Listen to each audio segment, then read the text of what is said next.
The Medrash tells us that Rabbi Shimon ben Gamliel says that no human being treated their parents with the respect that I did mine.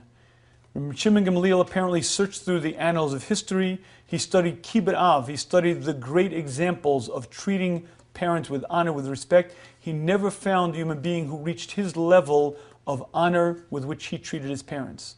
However, Rabbi Shimon ben Gamliel then says, but then I found someone who so outshined what I had accomplished that I wasn't even in his league. Who was this person? This was none other than Esav. And he explains, Esav had seen the coat that Hashem had made for Adam Arishon. This was a miraculous coat that was magnificent. Adam had given it Yerusha. Eventually Nimrod had received it. Esav saw Nimrod hunting with this. All of the animals were attracted to this coat.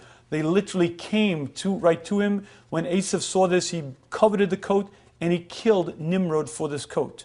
What did Esav do with this coat? He wore it to serve his father. He wore it whenever he stood as a servant over his father. How do we know this? Because when Yaakov came to get the brachas, he needed that coat. To go into Yitzhak, he had to wear that coat because only then would Yitzhak think that in fact it was Esav. Rivka gave him that coat to wear because Esav didn't trust any of his wives. It remained with Rivka. From this we see, says Rabbi Shimon Gamliel, the greatness of the Kibbud Av of Esav. And I believe there's a very interesting lesson to be learned from this. Here is Esav Harasha. Esav is the one who is known throughout history as the wicked individual. He was a heretic. He denied the world to come. He denied Hashem. He denied any mitzvah. Yet Rabbi Shimon Gamliel says that he did not reach 1/100th of the Kibbud Av of Esav. And the question is, how could that be? If Esav did not believe in the world to come, if he didn't accept Hashem, if he didn't accept mitzvahs, how is it possible that he was such a towering example of respecting parents?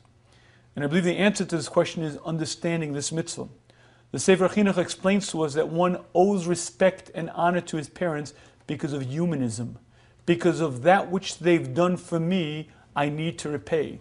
There is a natural sense in the heart of the human, if you've done for me, if you've helped me, I need to pay you back. Explains the Sefer Chinuch, that is the sense that every child should naturally experience towards their parents. You brought me into the world, you fed me, you clothed me, you worried about me, you took care of my needs. What could I ever do to pay you back 1/100th of that which you've done for me? The answer is nothing, but at least what I can do, I should try to. Explains the Sefer Chinuch, that is the backbone, that is the essence of Kibbud Av V'Em. Esav was slated to be one of the greatest human beings on the face of the planet. He could have been one of the Avos. In fact, he turned sour, he went the other way, but there was a greatness within his soul that expressed itself in this situation. You see, his parents loved him, his parents cared for him, and at the core of his essence, he was touched, he was moved. There's no world to come, there's no God, there are no commandments, but how could I help but pay back that which they've done for me? How could I help but want to do whatever I can for them? Says Rabbi Shimon ben Gamliel, this is such a powerful force that a man like Esav reached exemplary levels.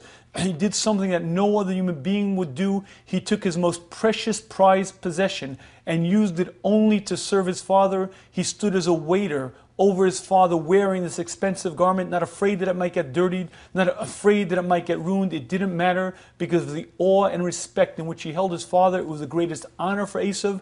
And this, says Rabbi Shimon ben Gamliel, is something that no other human being ever reached in terms of level. It's a powerful illustration of the essence of the mitzvah. It's a powerful illustration of the way Hashem designed our heart.